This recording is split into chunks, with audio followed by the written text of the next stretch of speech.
So once again hello hi and a very good morning to all. तो आज है life process chapter का part 3 जो कि लास्ट पार्ट होगा। और आज के क्लास में हम डिस्कस करेंगे रिगार्डिंग लिम्फेटिक सिस्टम। अब जैसे कि ब्लड सर्कुलेटरी सिस्टम होता है जिसमें ट्रांसपोर्टेशन ऑफ ब्लड होता है, ठीक है उसी तरह से है लिम्फेटिक सिस्टम। और ये जो लिम्फेटिक सिस्टम है ये बना है लिम्फ से, लिम्फ कैपिलरी से, lymph vessel and lymph node, ये 4 चीज़ों से लेके बना है। तो चलिए वन बाय वन डिस्कस करते हैं। तो सबसे पहले लिम्फ। अब ये लिम्फ क्या होता है थोड़ा ध्यान से समझिए। और मान के चलिए ये आपका ब्लड वेसल है और ये है आपका बॉडी का जो सेल है, ठीक है। तो ब्लड वेसल में ऐसे छोटे छोटे पोर होते हैं जिस पोर के थ्रू जो ब्लड प्लाज्मा है, ऑक्सीजन है, न्यूट्रिएंट्स है, ग्लूकोज है, ये क्या होगा इससे पास करेगा। तो वो सारे न्यूट्रिएंट्स, ऑक्सीजन, ये सब इम्पोर्टेंट चीज़ें सेल को मिलेगी, ठीक है। लेकिन होता क्या है, अगर ग्रेजुअली ये प्लाज्मा ऐसे बाहर जाएगा लेकिन ये बाहर से अंदर नहीं आ पाएगा, क्लियर है। तो ये जो प्लाज्मा जो अभी जो बाहर निकल गया वो ये अंदर नहीं आ पाएगा और ये धीरे धीरे करके ये जो सेल है, सेल के बीच में ये जो गैप है, this is called inter cellular space, इस गैप में जमा होता जाएगा। So this fluid is called lymph. इसे ही लिम्फ कहा जाता है। इसे लिम्फ कहिए या फिर एक्स्ट्रा सेलुलर फ्लूइड भी कहा जाता है। और इसका कलर नहीं होता, ठीक है, इसका कलर नहीं होता क्योंकि इसके पास आरबीसी नहीं होता, इसमें डब्ल्यूबीसी होता है, प्लाज्मा होता है, प्रोटीन होता है एंड फैट मॉलिक्यूल होता है, clear. So this is lymph. अब ये लिम्फ कैपिलरी क्या है? अगर ये जो लिम्फ है ये धीरे धीरे करके हमारे बॉडी ऑर्गन में अगर ये डिपॉजिट होता जाएगा तो वहाँ पर स्वेलिंग हो जाएंगी, वहाँ पर स्वेलिंग हो जाएगी। जैसे कि कोई डिजीज है एलिफेंटाइसिस, जिसमें ये जो लिम्फ है ये हमारे लेग में गैदरिंग होता जाता है, ठीक है, दैट इज कॉल्ड एलिफेंटाइसिस। तो अब ये जो लिम्फ है ये लिम्फ क्या होगा, लिम्फ कैपिलरी की हेल्प से ये एब्जॉर्ब होगा। तो लिम्फ कैपिलरी जैसे ब्लड कैपिलरी होते हैं वैसे ही लिम्फ कैपिलरी है जो इस लिम्फ को एब्जॉर्ब करेगा। एब्जॉर्ब करने के बाद ये लिम्फ कैपिलरी लिम्फ वेसल में जाएगा और ये लिम्फ वेसल जो है ये पूरा का पूरा जितना भी लिम्फ कलेक्ट हुआ है ये सारा लिम्फ वो ब्लड के वेन में डिपॉजिट कर देगा, ठीक है। वेन में इसलिए डिपॉजिट करता है क्योंकि वेन का जो ब्लड प्रेशर है वो कम होता है, क्लियर। अब lymph capillary very fine branched vessels arised from lymph vessel that absorb the lymph from intercellular space। और जो लिम्फ वेसल है वो क्या है, लिम्फ कैपिलरी जो है वो मर्ज होके बनाते हैं आपके लिम्फ वेसल, क्लियर है। तो ये रहा आपका लिम्फ जिसको एब्जॉर्ब किया लिम्फ कैपिलरी ने, लिम्फ कैपिलरी ने डाल दिया लिम्फेटिक वेसल में और लिम्फेटिक वेसल ने डाल दिया ब्लड वेसल के जो वेन होता है उसमें डाल दिया, क्योंकि वेन का जो ब्लड प्रेशर है वो बहुत ही लो होता है। तो नेक्स्ट हम बात करेंगे लिम्फ नोड। अब ये लिम्फ नोड क्या है, group of tissues found in the lymphatic vessel. जो लिम्फेटिक वेसल होता है वहाँ पर कुछ ग्रुप ऑफ टिश्यू रहते हैं, उन्हें हम बोलते हैं लिम्फ नोड, जो कि उनका जो काम है वहाँ पर आपके डब्ल्यूबीसी मैच्योर होते हैं और वहाँ पर आपका एंटीबॉडी बनता है, एंटीबॉडी जो कि पैरासाइट, पैथोजन, इन सबको कील करने में हेल्प करता है, क्लियर है। चलिए फिर आगे बढ़ते हैं। नेक्स्ट हम बात करेंगे ट्रांसपोर्टेशन इन प्लांट्स। तो प्लांट्स में ट्रांसपोर्टेशन कैसे होता है? तो प्लांट में ट्रांसपोर्ट करने के लिए एक स्पेशल टाइप का टिश्यू सिस्टम रहता है जिसे हम कहते हैं vascular tissue system, vascular tissue system. और ये 2 चीज़ों से लेके बना है, एक है जाइलम टिश्यू और दूसरा है फ्लोएम टिश्यू, ठीक है, xylem tissue and phloem tissue. Xylem tissue में क्या होता है, जाइलम टिश्यू में आपके वाटर एंड मिनरल ट्रांसपोर्ट होते हैं। फ्लोएम टिश्यू में क्या होता है, आपका जो फूड ट्रांसपोर्ट होता है। तो याद रखेंगे, ये जो फूड का जो ट्रांसपोर्टेशन होता है by the help of phloem tissue, उसे हम बोलते हैं ट्रांसलोकेशन। ठीक है, ट्रांसलोकेशन हम बोलते हैं। और ये जो जाइलम है ये 4 तरह का है, tracheid, vessel, xylem fibre, xylem parenchyma. और ये फ्लोएम भी जो होता है ये भी 4 तरह का है, sieve tube, companion cell, phloem fibre and phloem parenchyma. ठीक है, तो नेक्स्ट हम बात करेंगे वाटर कंडक्शन इन प्लांट। तो वाटर का जो ट्रांसपोर्टेशन होता है प्लांट्स में कैसे। अब जो वाटर कंडक्शन सिस्टम होता है प्लांट का, इसमें 2 मेन फैक्टर्स रिस्पॉन्सिबल है। सबसे पहला फैक्टर होता है रूट प्रेशर एंड दूसरा फैक्टर होता है ट्रांसपीरेशन पूल। तो पहला फैक्टर रूट प्रेशर है। चलिए इसको थोड़ा सा समझ लेते हैं कि रूट प्रेशर होता क्या है। अब जैसे मान लीजिए ये कोई प्लांट है, ये प्लांट का रूट है, तो सॉइल में क्या होता है, वाटर का कॉन्सेंट्रेशन सॉइल में हाई होता है, लेकिन रूट में वाटर का कॉन्सेंट्रेशन लो होता है। तो वाटर क्या करेगा, हाई कॉन्सेंट्रेशन से लो कॉन्सेंट्रेशन को मूव करेगा। ठीक है, and this is called root pressure. इसे ऑस्मोटिक प्रेशर भी कहा जाता है। क्लियर है। और यहाँ पर जो वाटर की जो मूवमेंट हुई ये हाई से लो हुई, तो इसका मतलब यहाँ पर कोई भी एनर्जी का खर्चा नहीं होगा, नो एटीपी यूज्ड। क्लियर है। लेकिन यहाँ पर देखिए ट्रांसपिरेशन पूल को थोड़ा सा देखिए। अब मान लीजिए ये लीफ है, और लीफ के सरफेस के ऊपर जो छोटे छोटे पोर होते हैं दैट इज कॉल्ड स्टोमाटा। तो डे टाइम में क्या होगा, जैसे धूप गिरेगी लीफ के ऊपर, स्टोमाटा खुलेगा, और स्टोमाटा खुला तो एवापोरेशन स्टार्ट हो जाएगा, और धीरे धीरे करके ये जो वाटर मॉलिक्यूल्स हैं वो स्टोमाटा की हेल्प से क्या होंगे, बाहर चले जाएंगे। तो यहाँ पर होता क्या है, ये जो वाटर मॉलिक्यूल है ये एक दूसरे से ऐसे जुड़े हुए हैं, जिसे मैंने रेड कलर से मार्क किया हुआ है, क्योंकि वाटर जो होता है वो तो सॉइल से आता है ना। तो वाटर जो है वो तो सॉइल से आता है, तो वाटर मॉलिक्यूल एक दूसरे से ऐसे जुड़े होते होते होते होते होते होते ऐसे नीचे तक गए हैं। तो इसका मतलब ये हुआ, ये ऊपर वाला वाटर का मॉलिक्यूल अगर बाहर चला जाता है तो वो अपने पीछे वाले को खींचेगा, तो पीछे वाला उसके बाजू वाले को खींचेगा, ये उसके बाजू वाले को खींचेगा, ये उसके बाजू वाले को खींचेगा। तो पानी ऐसे खींचते हुए सॉइल से लीफ तक जाती है। This is called transpiration pool. Clear है। चलिए आगे बढ़ते हैं। नेक्स्ट हम बात करेंगे एक्सक्रीटोरी system in human. एक्सक्रीटोरी system in human, तो ह्यूमन में क्या होता है, हमारे बॉडी के जो सेल होते हैं, सेल में बहुत सारे केमिकल रिएक्शन कंटिन्यू होते हैं, बहुत सारे केमिकल रिएक्शंस कंटिन्यू होते हैं। क्लियर है। तो सेल में क्या होता है, बहुत सारे केमिकल रिएक्शंस कंटिन्यू होते हैं, जिन रिएक्शन को हम बोलते हैं मेटाबॉलिज्म बोलते हैं।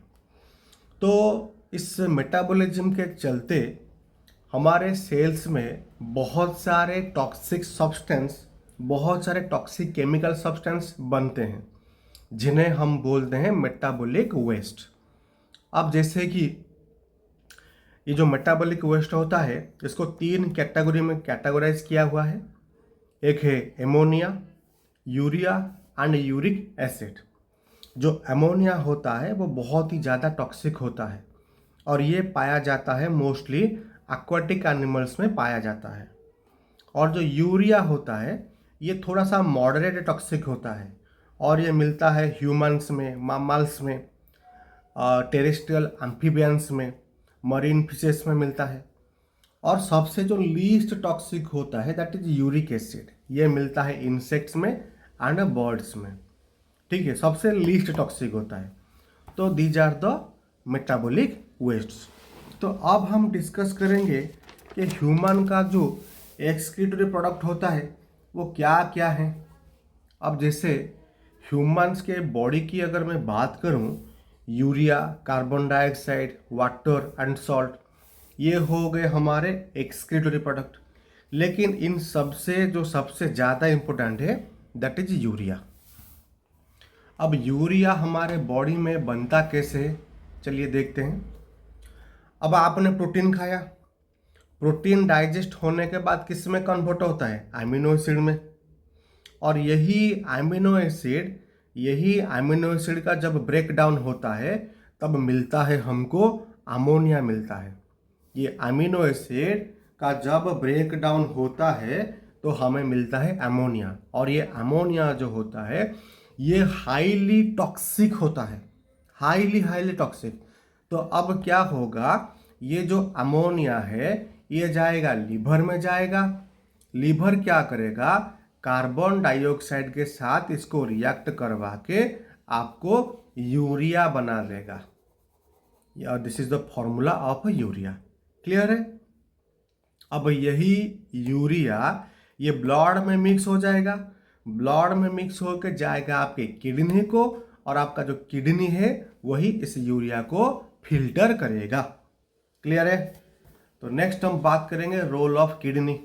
तो किडनी का काम क्या है? तो सबसे पहला काम, filters blood and removes urea. अगर आपके बॉडी में एक्सेस वाटर है तो इसको भी निकालेगा। आपके बॉडी का जो ब्लड प्रेशर है इसको भी कंट्रोल करेगा। और ये दो इम्पोर्टेंट हार्मोन को भी सिक्रेट करता है। एक होता है एरिथ्रोपोइटिन और दूसरा होता है रेनिन। ये जो एरिथ्रोपोइटिन है इसका काम है आरबीसी बनाने में हेल्प करना, और जो रेनिन है इसका काम है ये आपके ब्लड प्रेशर को कंट्रोल करना। क्लियर है? चलिए फिर नेक्स्ट हम बात करेंगे the diagram of kidney. So this is kidney. तो ये होता है किडनी। दो किडनी हो गए आपके बीन शेप के, जो आपके लोअर एब्डोमेन में प्रेजेंट होते हैं। और ये दोनों किडनी दो ब्लड वेसल से जुड़े हैं। ठीक है, दो ब्लड वेसल से जुड़े हैं। This is renal artery and this is renal vein. तो ये रेनल आर्टरी है, ये इस किडनी से जुड़ा है और इस किडनी से भी जुड़ा है। दिस इज रेनल वेन, ये भी इस किडनी से एंड इस किडनी से भी जुड़ा है। क्लियर है? और दोनों किडनियों से एक ट्यूब निकला हुआ है। This tube is called ureter. और ये ट्यूब आके एक थैली, एक पाउच में मिले हुए हैं। This pouch is called urinary bladder. And ये जो ओपनिंग होता है यूरिनरी ब्लैडर का दैट इज कॉल्ड यूरेथ्रा। ठीक है, तो क्या काम है इसका, चलिए समझते हैं। अब जो आपका ब्लड है, जिस ब्लड में यूरिया था, वो ब्लड क्या होगा, रेनल आर्टरी के हेल्प से आएगा और ये राइट किडनी को एंड लेफ्ट किडनी को जाएगा। अब किडनी के अंदर क्या होता है, किडनी के अंदर एक छोटा सा फिल्टरिंग यूनिट होता है जिसे हम कहते हैं नेफ्रॉन। एक किडनी में तकरीबन 1 मिलियन से ज़्यादा नेफ्रॉन होता है। तो ये नेफ्रॉन क्या करेगा, यूरिया को फिल्टर कर देगा और जो प्योर ब्लड मिलेगा वही प्योर ब्लड इस रेनल वेन के होते होते हमारे बॉडी से बाहर चला जाएगा। और जो भी यूरिया फिल्टर हुआ है वो यूरिया कुछ वाटर के साथ क्या करेगा, इस किडनी से इस यूरेटर की हेल्प से आके जमा हो जाएगा। किधर? यूरिनरी ब्लैडर में जमा हो जाएगा। और जब यूरिनरी ब्लैडर आपका फुल हो जाएगा तो वो सारा यूरिन इस यूरेथ्रा की हेल्प से बाहर चला जाएगा। क्लियर है? तो यहाँ पर भी थोड़ा सा मैंने मेंशन कर दिया है। रेनल आर्टरी से ब्लड इन होगा, किडनी में ब्लड फिल्टर होगा, यूरेटर जो है ये यूरिया को किडनी से आपके यूरिनरी ब्लैडर में लेके आएगा and urethra this is the opening, इस ओपनिंग से थ्रू जो आपका यूरिन है वो पास होगा। इस प्रोसेस को मिक्चुरेशन कहा जाता है, मिक्चुरेशन। क्लियर है? आगे बढ़े, चलिए फिर। तो नेक्स्ट हम बात करेंगे नेफ्रॉन के बारे में। वही नेफ्रॉन जो कि किडनी में प्रेजेंट होता है, और एक किडनी में तकरीबन 1 मिलियन से ज़्यादा नेफ्रॉन पाए जाते हैं। तो नेफ्रॉन का जो डायग्राम होता है वो थोड़ा सा कॉम्प्लेक्स है, तो इसीलिए मैंने इसको एक सिंपल सा डायग्राम बनाने की कोशिश की है। सो ये जो ब्लैक कलर से आप देख रहे हो, this entire black colour part is nephron. So ये जो कॉप लाइक स्ट्रक्चर देख रहे हो नेफ्रॉन का, this is called Bowman's capsule, this is called Bowman's capsule. और ये जो ट्यूब लाइक स्ट्रक्चर देख रहे हो, this is called proximal convoluted tubule, proximal convoluted tubule. और ये जो यू शेप का स्ट्रक्चर आप देख रहे हो, ये जो यू शेप का स्ट्रक्चर देख रहे हो, that is called loop of Henley, loop of Henley. और उसके बाद ये जो स्ट्रेट ट्यूब लाइक स्ट्रक्चर देख रहे हो, that is called distal convoluted tubule, distal convoluted tubule. And ये जो पाइप आप देख रहे हो, this is called collecting duct, collecting duct. और ध्यान में रखेंगे, ये कलेक्टिंग डक्ट जो होता है ये नेफ्रॉन का पार्ट नहीं होता, ये नेफ्रॉन का पार्ट नहीं होता। क्लियर है? तो अब ये जो यहाँ पर फिल्टरिंग होता कैसे, थोड़ा सा ध्यान से देखिए। तो ये हो गया मेरा रेनल आर्टरी। अब रेनल आर्टरी से ब्लड ऐसे जाएगा, ऐसे आके पहुँचेगा किधर, आपके बोमेन कैप्सूल में आके पहुँचा। तो वहाँ पर क्या होगा, ये जो रेनल आर्टरी है ये यहीं से बहुत ही छोटे छोटे पतले पतले फाइन ब्लड वेसल में डिवाइड हो गया, जिसे हम कहते हैं ग्लोमेरुलस। ठीक है, वही रेनल आर्टरी बहुत ही पतले पतले ब्लड वेसल में डिवाइड हो गया, दैट इज कॉल्ड ग्लोमेरुलस। ठीक है, अब यहाँ पर क्या होगा, बोमेन कैप्सूल एंड ग्लोमेरुलस के बीच में यहीं से ही फिल्ट्रेशन स्टार्ट हो जाएगा, यहीं से ही फिल्ट्रेशन स्टार्ट हो जाएगा, जिसके थ्रू शुगर, प्रोटीन, कुछ सॉल्ट, वाटर और कुछ केमिकल्स, यूरिया, ये सब निकल जाएंगे। क्लियर है? अब सारे ग्लोमेरुलस फिर से यहीं से जुड़ जाएंगे और फिर से ये रेनल आर्टरी बन के ऐसे बाहर चला जाएगा। क्लियर है? अब यही रेनल आर्टरी फिर से यहाँ पर प्रॉक्सिमल कॉन्वोल्यूटेड ट्यूबल से जुड़ा हुआ है, उसके बाद लूप ऑफ हेनली से भी जुड़ा हुआ है, और उसके बाद डीसीटी से जुड़ के यहीं से रेनल वेन्स में बदल गया। ठीक है, अब क्या हुआ, अब एक सवाल मन में अभी आपके आया होगा कि ये जो रेनल आर्टरी है यहीं पर तो फिल्ट्रेशन हो गया, तो फिर यहाँ से ये पीसीटी, लूप ऑफ हेनली और डीसीटी से जुड़ा होके ऐसे राउंड अप करके क्यों है। अब देखिए, एक्चुअली में जब फिल्ट्रेशन होता है तब कुछ प्रोटीन्स या फिर शुगर या फिर कुछ वाटर एक्सेस अमाउंट में पास आउट कर जाते हैं। ठीक है, एक्सेस अमाउंट में पास आउट कर जाते हैं, तो उस वाटर को, एक्सेस प्रोटीन को, शुगर को फिर से रीएब्जॉर्ब करने के लिए ये आपका रेनल आर्टरी इसके चारों तरफ फिर से जुड़ गया है ताकि रीएब्जॉर्प्शन हो पाए। तो रेनल आर्टरी पीसीटी से, लूप ऑफ हेनली से एंड डीसीटी से जो भी excess nutrients, mineral, sugar, protein, water सब पास आउट हो गए हैं, इन सब को रीएब्जॉर्ब करेगा, लेकिन यूरिया को रीएब्जॉर्ब नहीं करेगा। ठीक है, तो रीएब्जॉर्ब हो गए। अब आपका blood completely free of urea हो गया, और जो प्योर ब्लड है वो इस रेनल वेन से होते हुए आपके हार्ट में चला जाएगा। क्लियर?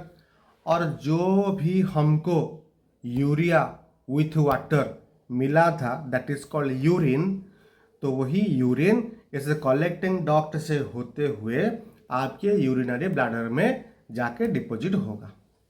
क्लियर है? So this is the structure and function of a nephron, ये एग्जाम में भी पूछता है। एंड फाइनली हम बात करेंगे प्लांट एक्सक्रीटोरी प्रोडक्ट। देखिए, प्लांट बॉडी में भी बहुत सारे केमिकल रिएक्शंस होते हैं और प्लांट के बॉडी में भी एक्सक्रीशन होता है एंड एक्सक्रीटोरी प्रोडक्ट भी बनता है। अब जैसे फोटोसिंथेसिस प्रोसेस में ऑक्सीजन बना, तो ये भी तो एक्सक्रीटोरी प्रोडक्ट है, तो यही ऑक्सीजन स्टोमाटा के थ्रू प्लांट बॉडी से बाहर जाएगा। अब प्लांट ने फोटोसिंथेसिस के लिए वाटर भी एब्जॉर्ब किया था by the help of soil. जो एक्सेस वाटर है वो भी स्टोमाटा के थ्रू बाहर जाता है, दैट इज कॉल्ड ट्रांसपिरेशन। अब कुछ कुछ प्लांट में क्या होता है, बहुत सारे अननेसेसरी टॉक्सिक सब्सटेंसेस, केमिकल्स ये भी जमा होते हैं जो कि प्लांट के लिए भारी नुकसानदेह होते हैं। तो ये सब केमिकल्स ये क्या होंगे, प्लांट के लीफ में जमा होंगे और जैसे जैसे लीफ में जमा होते जाएंगे वैसे वैसे लीफ आपका भारी होता जाएगा और जब लीफ भारी एक्सेसिवली भारी हो जाएगा तो वो झड़ जाएगा। क्लियर है। और नेक्स्ट है जो गम्स होता है, जो रेजिन्स होता है, जो लेटेक्स होता है, ये भी सारे प्लांट के वेस्ट होते हैं जो कि जब प्लांट वुंडेड हो जाता है या फिर प्लांट को किसी बैक्टीरियल इन्फेक्शन से बचाने के लिए ये सब सेक्रीट होते हैं। ठीक है, तो ये हो गए आपके प्लांट के कुछ एक्सक्रीटोरी प्रोडक्ट्स। तो होपफुली आपको ये चैप्टर समझ में आया होगा। तो बहुत ही जल्द मिलते हैं एक नेक्स्ट चैप्टर में। Till then keep learning, stay fit, stay healthy and goodbye. Thank you for watching.